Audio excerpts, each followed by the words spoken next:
Pwede bang sabihin mo sa akin kung bibitaw ka na?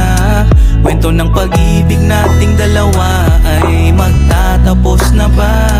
Ito na ba yun? Nangyari na ngayon.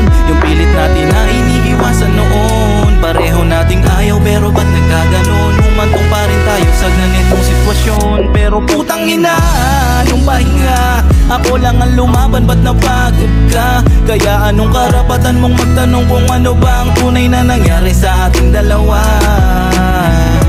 Kung di mo na nakikita, di ko na pipilit pa.